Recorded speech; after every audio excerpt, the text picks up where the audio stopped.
Hey folks, welcome to Suite 301. I'm Sandy Sanderson, joined with my man Mike here, Mike Mulcairn.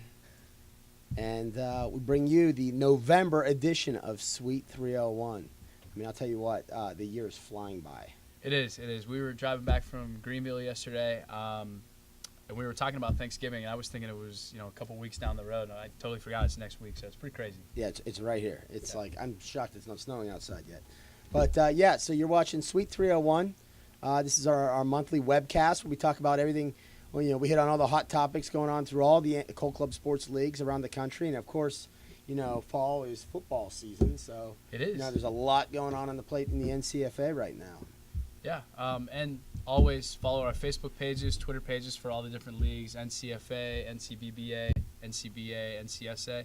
I know the NCFA Facebook was getting there's some hot topics on there, so always some interesting stuff going on with our pages. Absolutely. We love your content, and so chime in on any of our social media.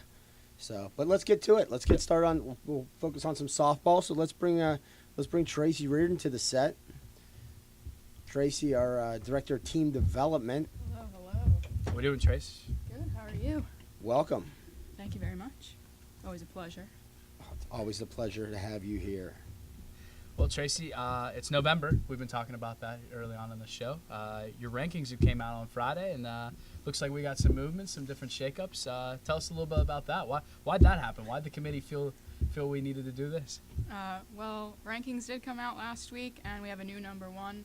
Clemson has taken the top spot, and we had a lot of up and down going on. Naval Academy went up to number 2 from spot number 5. They're 13-0 now, which is kind of impressive. Very impressive. The midshipwomen. Yeah. And JMU, they dropped down from their number 1 rank in the preseason down to number 3, even though they have a record of 8-2. But we have 5 undefeated teams right now in the top 15, so it's definitely something to talk about. And Lake Superior was kicked out of the polls since the preseason, so a lot of kicked out of the polls. Well, not in the poll anymore. Okay. In the top 15. Okay. That sound like you made that sound like a distant opponent. Oh, no. Yeah. They've just been voted off the island. Yes.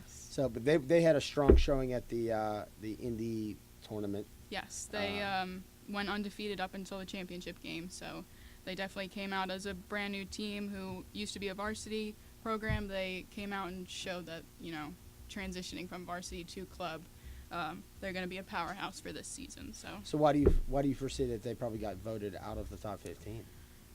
That I don't really know. They still have a great record. I think they're 12-2 right now, so they're still sitting pretty good. But other people in their conference, Grand Valley, got voted into the top 15, so they're 11-4. But just happens. Interesting. Yeah, I mean, we're still in the early going as well. So, the teams that are in the top 15 right now, do you foresee them for the rest of the year being there? Or I mean, I would assume, we haven't even hit the spring yet, so there's going to be some shakeups. I hope Clemson doesn't have Pitt on the schedule because we saw this weekend that could be a real issue for them. Yeah, and with the Pacific and the South Atlantic not having even played games yet, it's definitely the spring is going to be shaken up a lot. So. Yeah. We'll see if these undefeated teams can keep it going. I mean, Air Force is also 12-0, so teams are kicking some major butt for fall ball. Yeah. All right. Well, you mentioned the spring. Let's move right into spring training. You're assistant director of spring training operations, working with Sav. What's going on the spring training side of things? A lot is going on. Today is the last day for early registration. For the NCBA, we currently between D1 and D2, we have 25 teams registered. So as of today, the early registration will end at the end of the day. The price will go up $75 for the deposit, so it'll go up to $175, and non-NCBA members will go from $250 to $325. So for D1, contact Michael, and D2, contact Alex. And if you're a free agent or non-NCBA team, also contact Alex. So. All right. And there's always teams that don't get, the deadline to register is not passing. It's just an early registration discount. That's what's up at the end of the day today. So. Yes, and all the payments and everything can be made through the end of January, so there's still time. Right. Just get your spot reserved. Get your name in the hat. Hold your spot.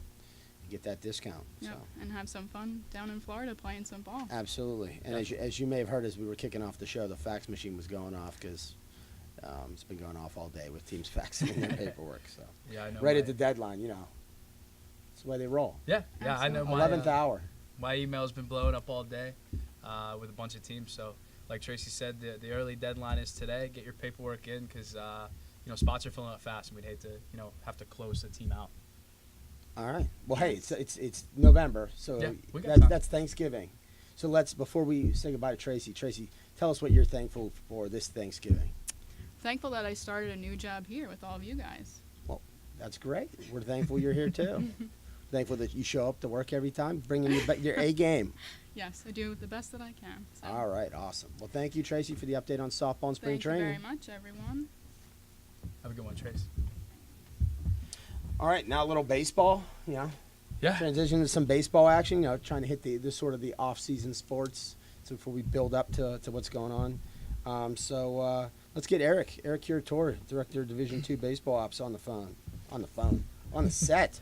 We got him in live, person today. in living color. I survived the obstacle course that our director made us go through to get to the set here. Woo! How we doing? Good. How are you doing? I'm good. So fall ball. The fall regular season for baseball just ended this past weekend. Yep. Big month of games. Did you see anything stand out to you in terms of teams that played fall ball? Any big upsets? Anybody looking like the same old gym? Yeah, it's same old. This year I feel like less teams wanted to play in the fall, which isn't a bad thing. It's just not a whole lot to talk about at the moment. Right. And there was a transition in D2 this year where last year everybody could play fall games. Yep. And only about maybe 50%. There's 4 districts now that can do it, that's eligible to do it, but not everybody wanted to do it. Okay. So not really a whole lot to report on that end. It gets a lot more juicy in the spring where everybody starts playing and the standings actually have an appearance to them except for, one team or 2 teams being 1-2, 2-0, 3-0, whatever it may be. So that's kind of the outlook at the moment. Spring will be a little better for that. Okay. Yeah. Well, Eric, I mean, I've been seeing your face for a lot of days in a row here. Yeah, we just too got many. back from Greenville yesterday. I was there, but you were the director of the tournament, so let's hear your thoughts on how you thought it went. It was the 5th year, I believe. We were down in Greenville. Elon won it, second consecutive year. Had a nice little squad. Faced a lot of challenges with weather and some other things, but came through it. Yeah. And it was a good tournament. A lot of surprise teams. A lot of new teams came down. Got a couple notes here for a couple shout-outs. Georgia Southern, you guys hit the hell out of the baseball. Expecting big things from you guys. Hey, this is live on Facebook. We don't even have time to beep that out. I know. My bad. I'll have to think about that next time I come up here. Coastal Carolina brought about 55 guys. Looked like a football team. We saw them on our stadium. Yeah. Those kids can hit. I'm sure once they iron out a few things and get to the spring where they get their numbers down and actually have their best squad, they'll be in good shape. Yeah. But our final 55 four, guys. it was Yeah, close. they I'm were. not even Sounds like they need a exaggerating. D2 team also. That's what I Yeah. told them too. Yeah. So, our final four was Eastern Kentucky versus Elon, Georgia Southern versus William and Mary, and then our final was Elon and William and Mary. Yep. Yeah. So it was a good tournament. It was good. Got a winner. Got through the rain on Sunday, and Yeah. we had Yeah. fun. And Elon's back-to-back. Back to back. Yep. Yep. Back to back champs. And I heard some rumors that some of those William and Mary guys can really hit the ball. Yeah, they had They a definitely kid. can. I think 2 kids hit 2 homers each. Right. Yeah. Is that correct? I wish I would have got their names so I could give them a better shout out. But their catcher, I believe he caught every single game of the tournament. He hit a grand slam in their semifinal lefty, game. right? Yeah, and he parked a 2-run bomb in the first inning of the championship game. And they had another guy, I believe he was their center fielder. He hit a 3-run bomb that I still don't think he's landed. So Yeah, they weren't gimmies by any means. They can hit the ball. That's for sure. So I'd expect them to, take off in the spring. And I was talking with their president. He said they only had 13 guys down there. So I think pitching is kind of what held them back this weekend. But a lot of the guys that were playing for them weren't in their projected starting 9. So I think a lot of guys were down there making a case to get in the lineup a lot more. Yep. Gotcha. It's good. It's a good weekend. Yeah. It's good. I know the teams had fun, and big thanks to them for working with us with all the weather and other schedule-related issues that happened. So, thanks. All right, Thanks a lot. good stuff. And I heard it was cold for South Carolina. Yeah. Paul was telling me that he packed for South Carolina weather and got Yeah. Western Pennsylvania. He thought it was going to be nice all the time except during the day, which it was nice during the day, but in the morning at night it was probably a good 40-something degrees. So Yeah, we drove all that way for the same weather. I mean, but, Yeah. you know, the baseball was still great. it was good. Good, good. Congratulations on Thank another you. good tournament. And I'm going to sign you off with a random question.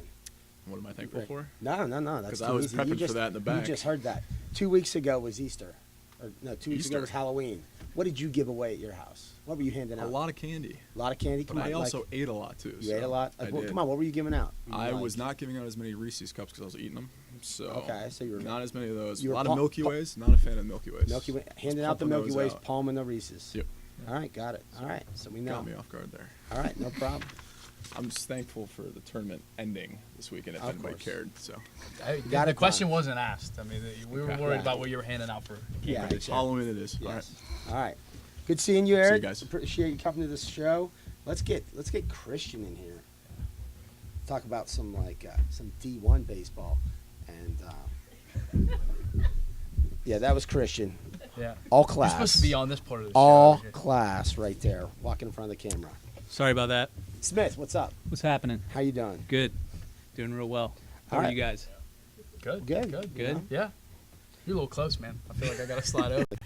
All right, Christian. What's going on? VP Baseball Operations. Yes, sir. Anything exciting going on with fall ball this year in D1? I mean, it just finished this past weekend, and kind of what Eric said, it's not a lot of teams played. There are quite a few teams that played a series and swept their opponents. There's a lot of undefeated teams, but way too early to gauge. Nothing to write home about. Yeah, Okay. way too early to gauge.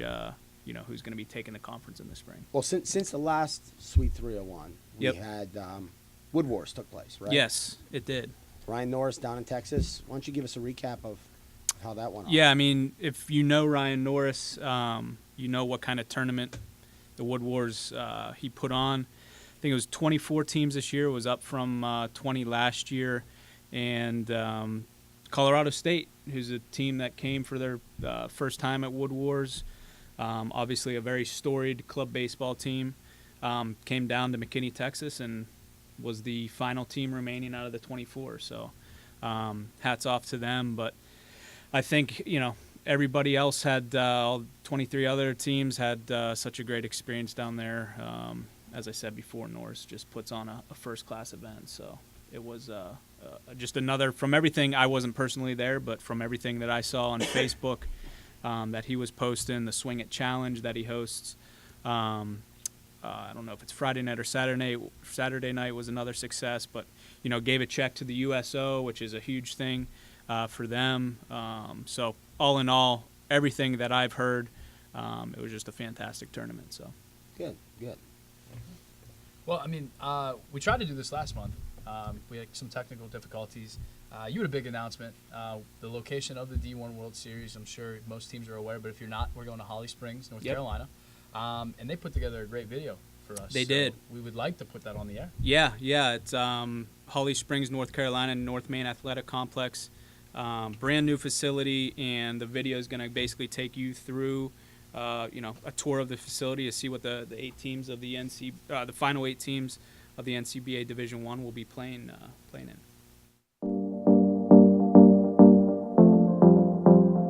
Hi everybody, I'm Dick Sears, Mayor of Holly Springs, and my friend to my right is, My name is Scott Manning, and I'm the President and CEO of Holly Springs Chamber of Commerce. and we're here to welcome you to the NCBA Division I World Series. We are excited.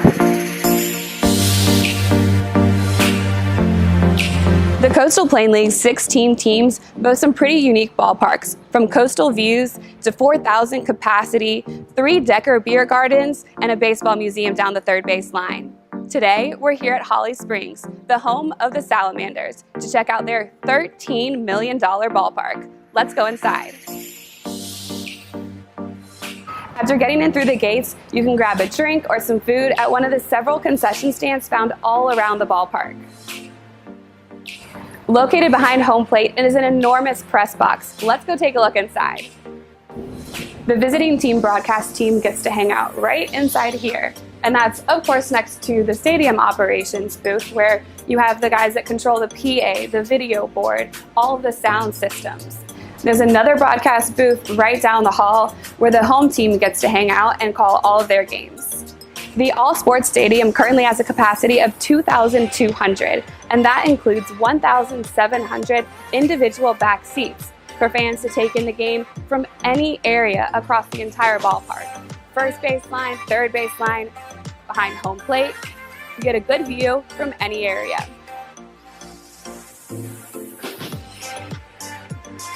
With construction underway on a massive beer garden, things are going to get a little bit more fun around here. They'll have craft beer from tons of local breweries, and it's set to open before the 2017 season.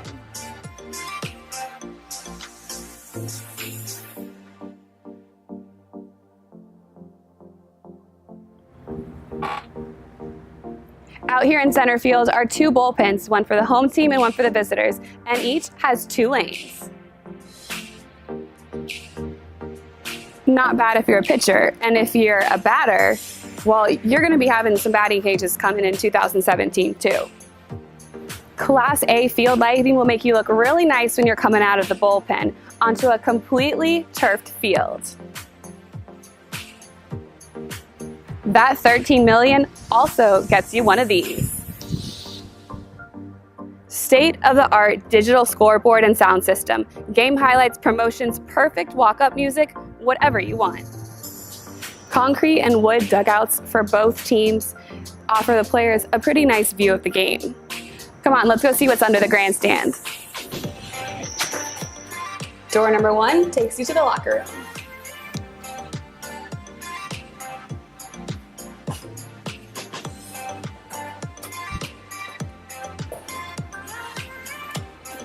Next to the home team locker rooms is the training room, where players can come after a game to recover or get treated for an injury.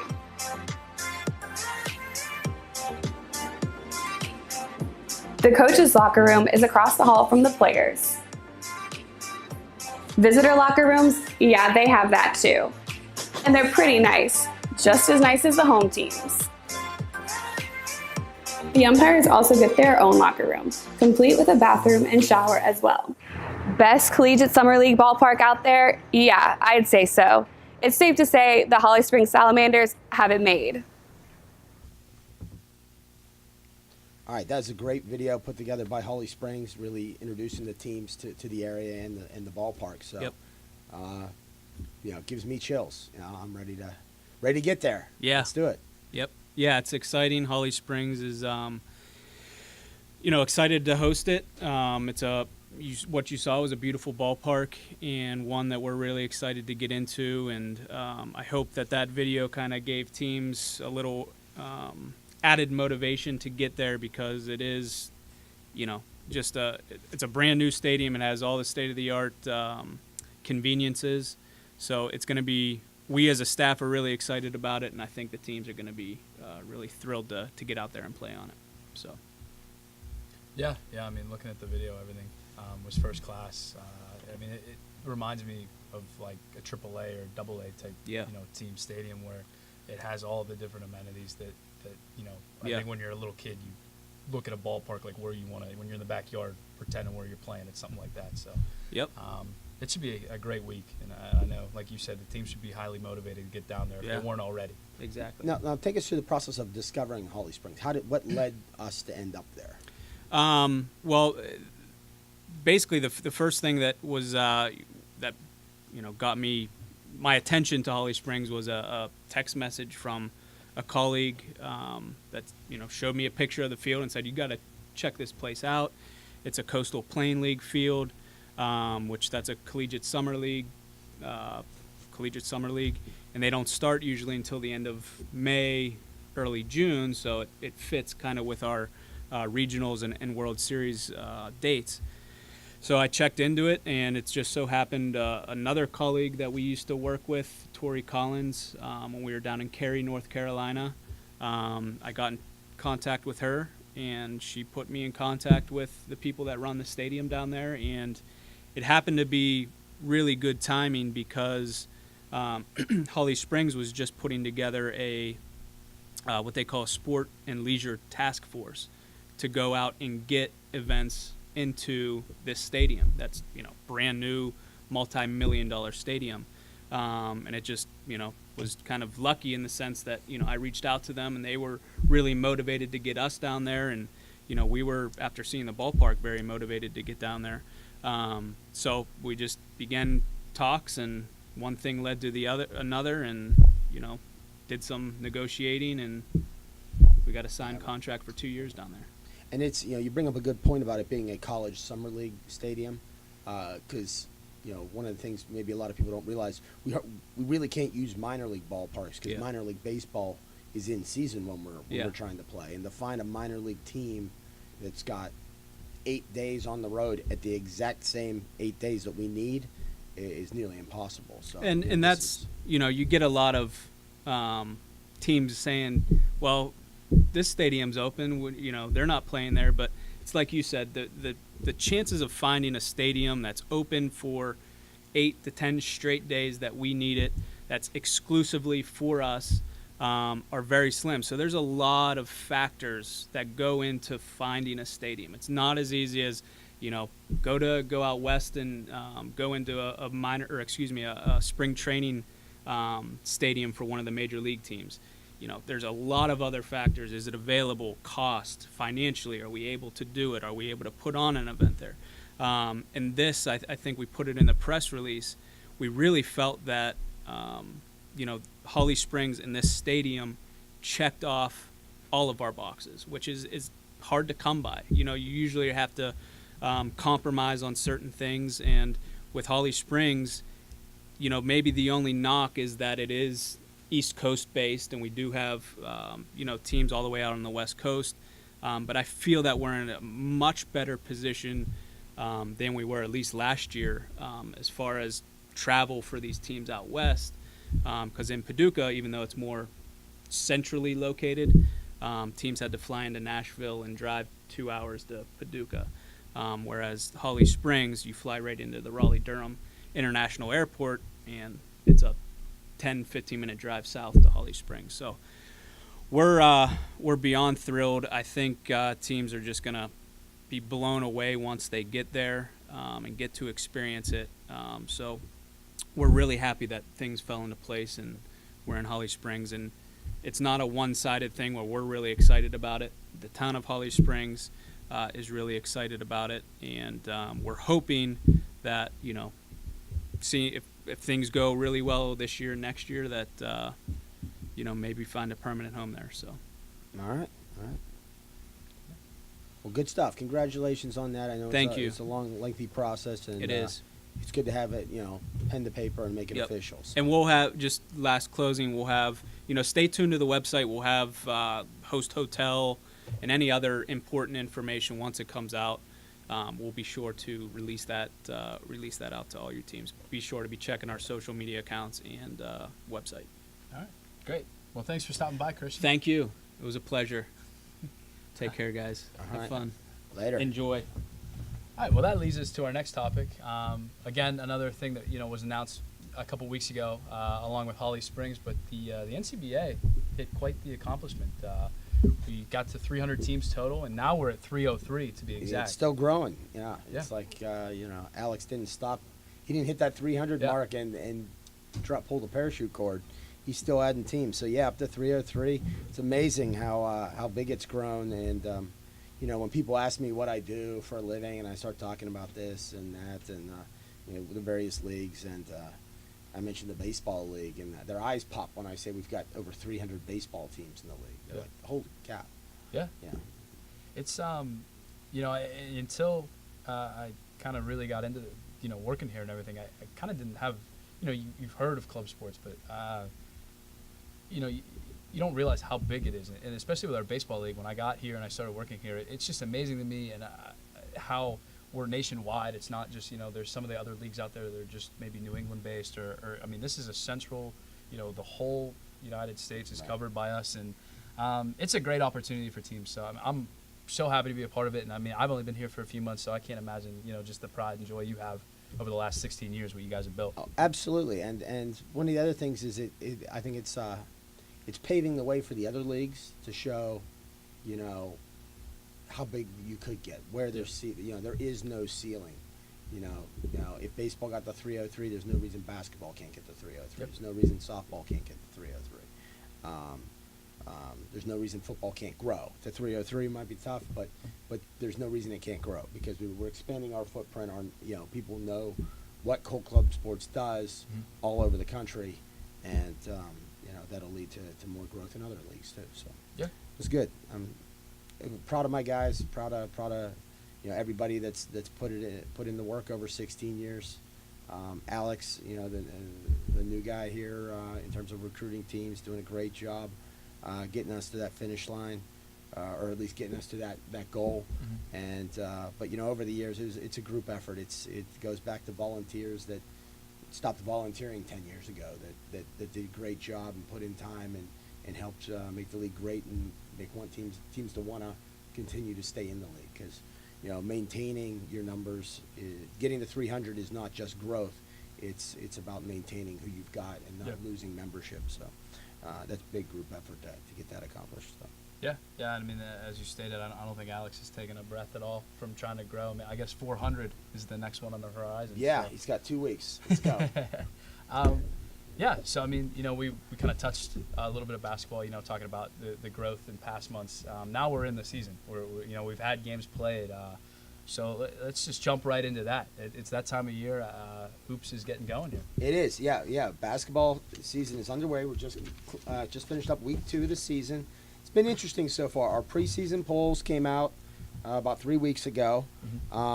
East Carolina, Ohio State tied at number 1 in the polls.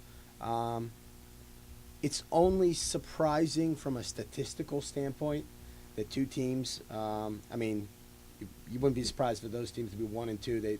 ECU's 2-time national champion. Ohio State lost to them in overtime in the national championship game, but with 810 voting points out there, they both managed to score 696. Yeah. So it's pretty impressive that the panel of voters think of them as equals in the preseason. So that was pretty impressive. A lot of familiar names, a lot of postseason teams in the top 10. Couple that I highlighted. 3 teams in the top 15 that I highlighted. Number 9, Boston College. Brand new team to the league. Thought that was impressive that a team that has no NCBA history was voted into the top 10. Northern Kentucky at 11, same thing. Not a previous member of the league. First year in, hadn't played a game yet. Preseason polls, and they're in the top 15. And then the other was Harvard. Harvard is at 14, was voted in at 14 in the top 15. Now, Harvard was in the league last year, did not have a great year. Had some operational issues. Causing them to not play some of their games. But I thought it was very interesting that the voters, had that kind of on-court respect for Harvard that they could put them in the top 15. So new polls will come out this Thursday. So look for updates because now games have been played, so there will be some updates there.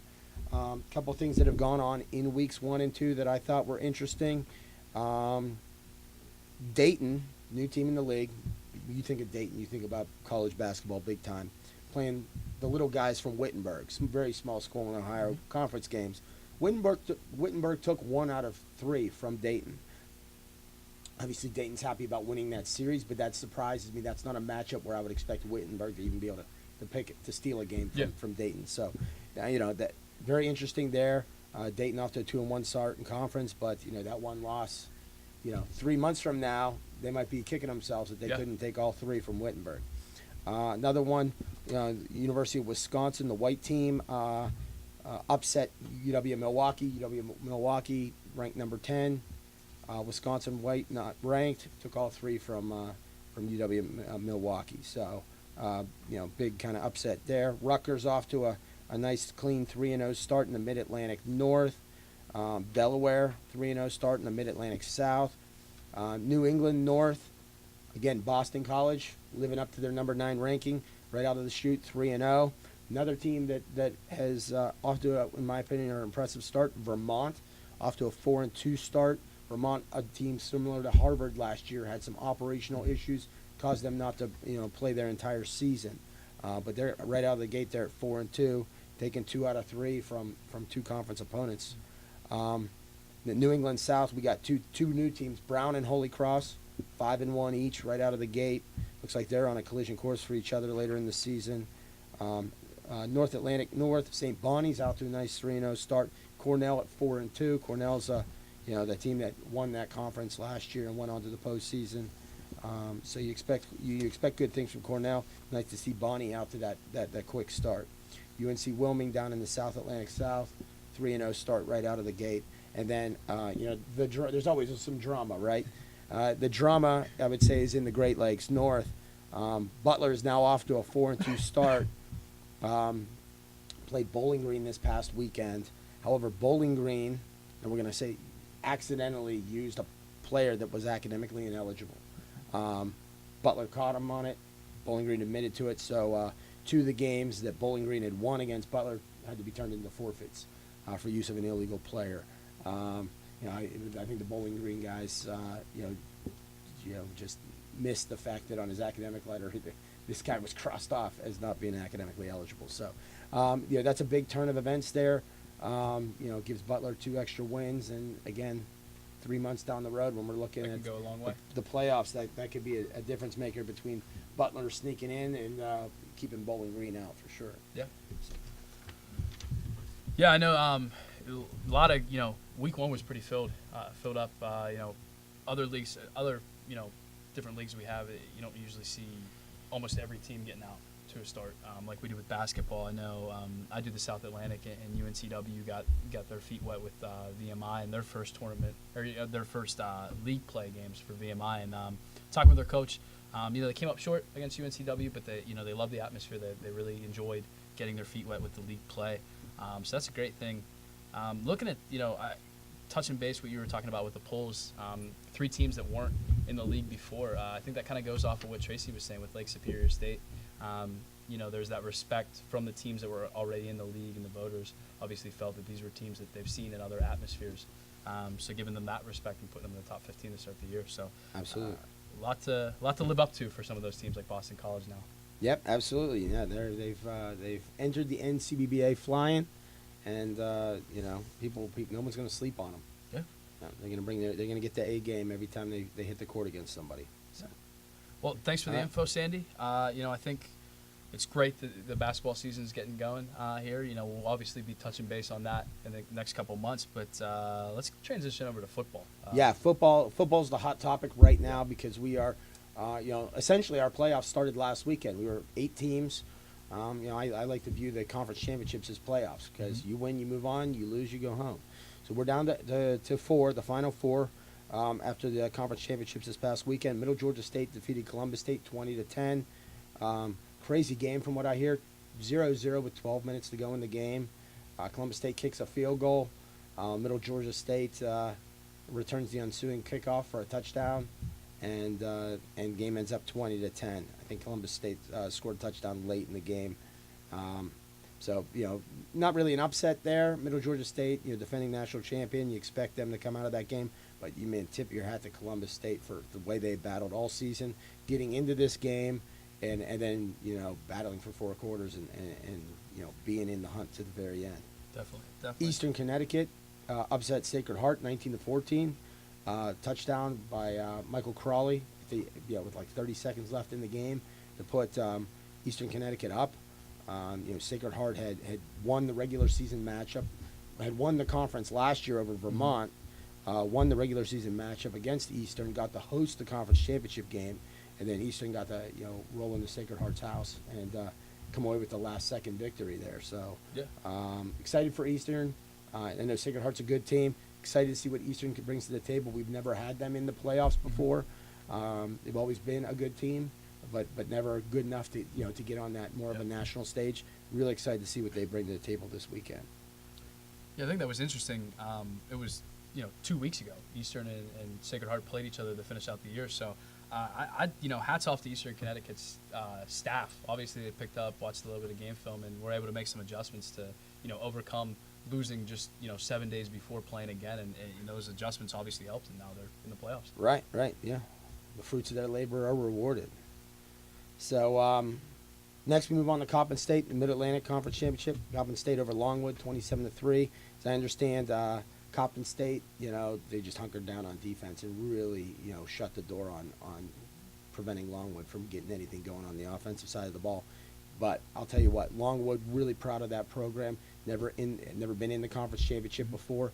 I think it was just a year or two ago that they won their first game in school history, and now they're finishing second in the MAC and getting to the conference championship game. So, congratulations to those guys over at Longwood for a great season, and then Coppin State will be heading to the playoffs, and they'll face off with Middle Georgia. Yeah. And then, the last game for the conference championships was Oakland. Obviously, they played a great defensive game.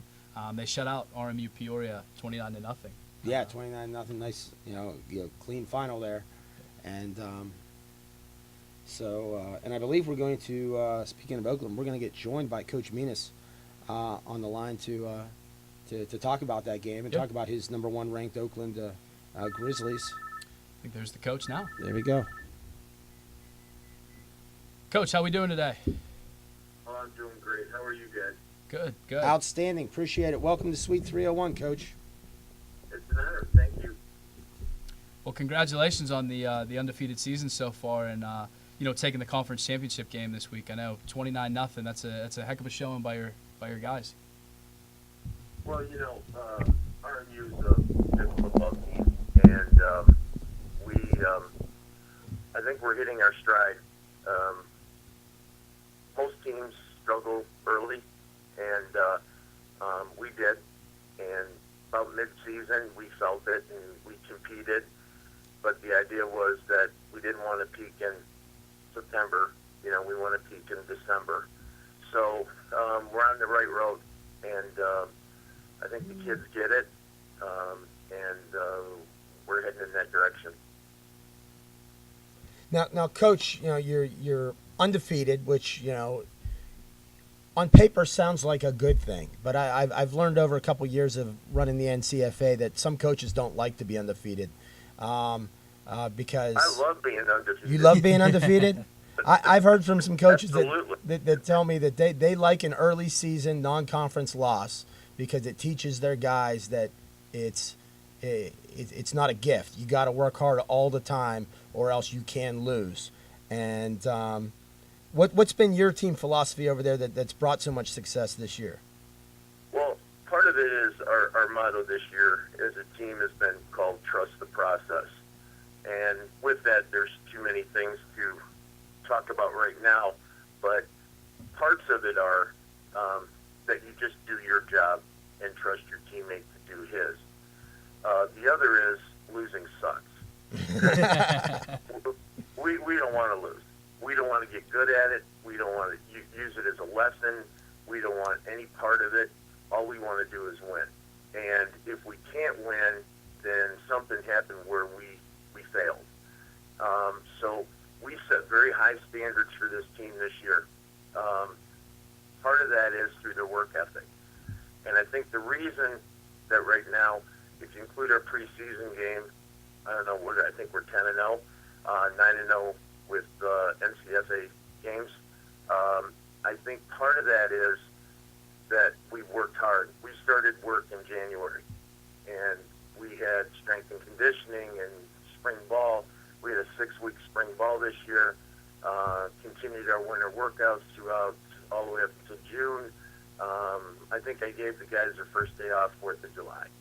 And they responded to that because we have a mission, and the mission was to go as far as we could this year with the people we have. And that's been a real testament to our coaching staff and our players. And the other big part of it, guys, I think that's really helped us is that, first of all, thank you to Wright State for hosting the game on short notice. They were great hosts and fantastic facility. But my point is that when we pulled up to play RMU this last Saturday, we filled the stands. Our stands were full. The home sideline was packed. Our fans traveled 4.5 hours to come and watch us play, and we're really blessed that they've taken us in the way they have, and the university as well. So I think you take all those ingredients, and you add a little bit of luck in there because you got to be lucky sometimes. But we try to create as much of our own luck as we can through hard work, And the biggest stress for our team is this. We know we're never going to give a perfect performance, but we can give perfect effort. And we strive for that, and our coaching staff strives for that. So we hold coaches accountable just as much as we hold players accountable, and I think it's paying off. Now let's talk a little bit about that game against Robert Morris, 29-0. What do you attribute, to your team's success in terms of, being able to keep them off the scoreboard? Was it time of possession? Was it turnovers? I got to tell you, I'm also the defensive coordinator, and I have been for the last 2 years. And one, I've been blessed with kids with great talent. But moreover than talent, they really embody what defense is about. And that's, if you do your job, in a perfect scenario, guys, an offensive coordinator designs his playbook and every play is a touchdown. Well, defense coordinator designs his playbook the same way. Every play's a stop. So if we feel like if we can get more stops and not give up big plays, which we typically don't, we'll be a bend, don't break defense. So you'll have teams that'll come out on us and have over 100 yards in rushing, and yet they won't have any touchdowns. And part of that is we just don't like letting them in, and we get real gritty at that point. RMU had us down on our own 2, getting ready to score, and I think we were up 2 scores at that point. But, things change once a team scores. Our defensive end, we run a stunt, boom, pulls the ball, fumble, runs it back 98 yards. You can't write a movie like that. That's how they feel, though. They don't feel like if you score, it's okay. They don't feel like if you get a first down, it's okay. We get mad when we give up first down. So I think that attitude has a great deal to do with it. Plus, I think our coaching staff has designed some great plays, great defensive plays, great offensive plays. All right. Well, Coach, moving forward, obviously a great win this weekend, and that takes you to Erie this weekend against Eastern. Just talk a little bit about how you guys are preparing. I know, you spoke upon the philosophy of trust the process. Are you going into it with the mentality of this is just another game like the other ones you played, or are you putting a little more emphasis in practice this week to get that extra W? Well, I think, probably the canned answer is, it's just another game. Hell no. It's the road to the national championship. So, yeah, are we giving it special attention? Of course we are. And with a lot of respect towards Eastern.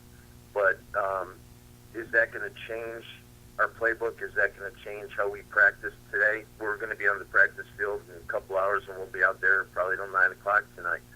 That doesn't change. We do that whether we're playing them or whether we're playing a regular conference game. The only difference is I think we give it extra is in our attitude of preparation. We try to treat every play like it's either going to the national championship or you're not going to the national championship at this point, because it's a one and done. We lose Saturday, we come home. We win Saturday, we're in the show. And we can't give or take anything for granted.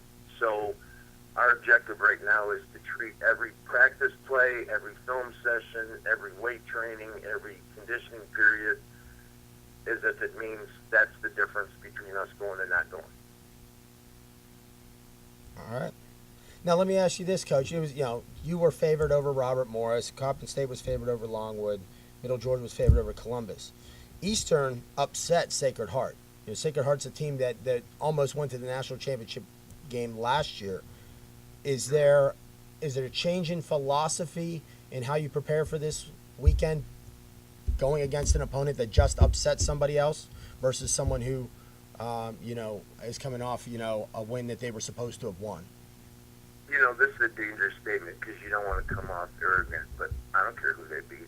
They got to beat us. And we think we're pretty good. So we're looking for a great fight. We love it. We love the fact that they're good. We love the fact that they've got some great talent on the team and they're well coached. It's going to challenge all of us. At the end of the day, though, Sandy, to be honest with you, it's a player's game. And coaches get it. Fans get it. You hope the players get it. You hope the players dial it in and they understand this week of preparation and just getting yourself ready to play a football game on Saturday means something. Now, all that being said, yeah, if I thought about who beat who before they played us, I wouldn't get up in the morning because, there's so many good football teams out there. In our conference in the East, I think we got some really good football teams, and I think there's some really good football teams in the West, not to mention the entire, U.S., but we do everything we can just to get out of our conference, alive. So we're used to being ready to pony up every Saturday with the competition we face. I guess a more realistic question is, I know they beat Sacred Heart and they had a good game. I hope they're ready for us because we're bringing everything. We want their best. They're going to get our best, and we're hoping to give our fans one heck of a football game. All right. Well, Coach, last thing, no team gets to 9-0 in a season without excellent leadership, both from the coaching staff but also in the locker room. Can you touch on some of those leaders in the locker room that have really stood out and especially brought the team, kept the team focused, making sure guys are. Absolutely. Yeah, I've got I call them extended coaches. We have a tremendous group of guys. I mean, we have vocal leaders, like Bobby said, who is one of our outside linebackers, who, when he talks, generally everybody listens because of his positive motivation that he brings to the table. We've got leaders like Brian Cash, who's our inside linebacker, who will, more cerebral when he speaks. He's speaking from a position of knowledge in relationship to the game or playing. We have another leader in the back, again, a little bit more quieter, Fetty, one of our safeties. Fetty gets going and he's like the Energizer Bunny. We gotta put a saddle on him and just kind of reel him in a little bit because he gets emotional. We will not accept anybody not doing their job. I don't ever have to call out a player. Players call out players.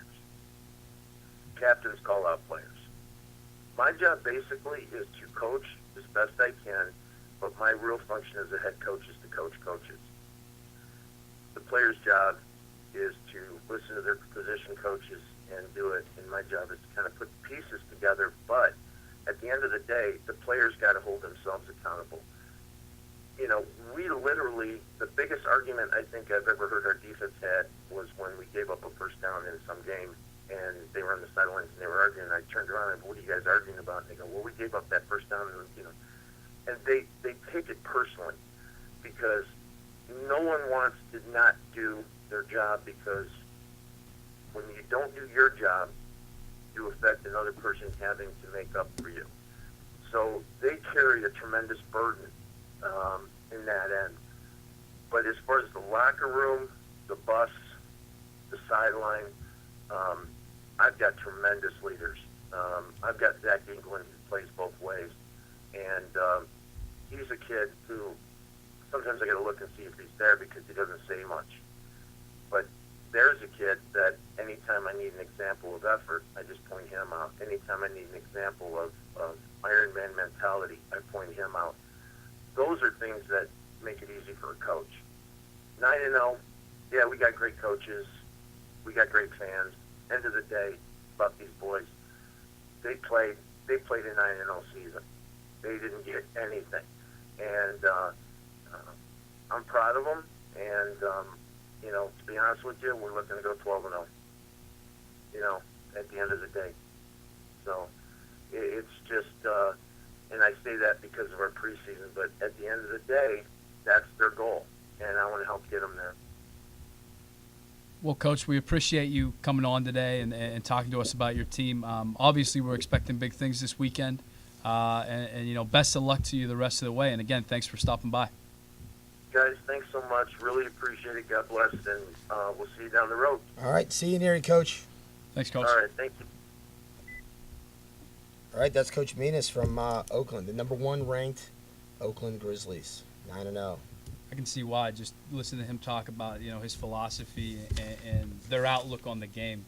I think that what he brings, that trust the process. I think that can transfer across sports. I'm really a big fan of that philosophy, and you can see why it's led to such success on the field and him talking about his guys. So really interested to see how they do this Saturday. Yeah, should be. And so we got playoff Saturday coming up. Yeah. Just days away. So what do we got on the slate? We got, obviously, Eastern Connecticut's taking on Oakland at Dolinger Field in Erie, right up the road for us. And then down in Salem, Virginia, Coppin takes on national defending champions, Middle Georgia State at Spartan Field. Both games are at 3 p.m. this Saturday. Obviously, if you're in the area, stop by, catch a little ball.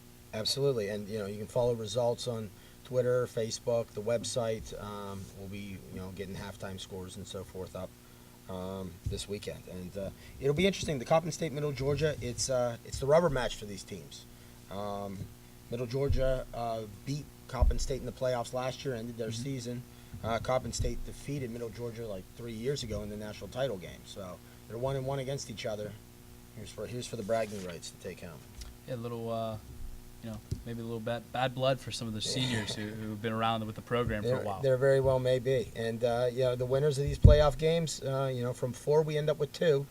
And those 2 will meet for the NCFA national title game on December 3rd at 3 p.m. in Wheeling, West Virginia at West Liberty University. And Sandy, you'll be doing a little bit of promoting of the game on WWVA at 11:70 a.m. In the West Virginia area, and on Bloom Daddy News. Yes, exactly. I got an interview down there with the sports guy, kind of talk in the Wheeling area, talking about our game. Giving him a heads up on the how the playoffs are going so far, and I'm sure I'll be on again as the bowl game gets near, as we get down to 2, and we can put a fingerprint on here's who's actually coming to Wheeling. And I'm sure they're going to want to start getting some coaches on their radio shows too, to talk about what their expectations rolling into Wheeling. So should be fun. Looking forward to it. Yeah. So. Well, I think that kind of wraps us up. That's for it. Today, right? All right. Well, that's it for this this November edition of Sweet 301. Can't leave without asking you, what's on your Christmas list? Ooh, that's a tough one. I think it's the same every year. Pirates World Series championship. Probably will never see it, but I got to keep putting it on the list. Yeah, you're going to get cold in your stocking. In the same division as those Cubbies? Yeah, we're in trouble. Cubbies, we're in trouble for a while. We're in trouble for a while. Yeah. All right. Well, thank you for tuning into Sweet 301. And don't forget to tell your friends, your teammates about the show. You're watching it live, but it will be available archived. And tell them to come back to the show and check it out. Yeah, and our next episode is going to be Tuesday, December 20th, so right around Christmas. As always, at 3:01 p.m. Eastern Standard Time, right here on Facebook Live. Join us then to catch up again on everything that's happening around all the different leagues. All right, and don't forget, it's a game. Have fun.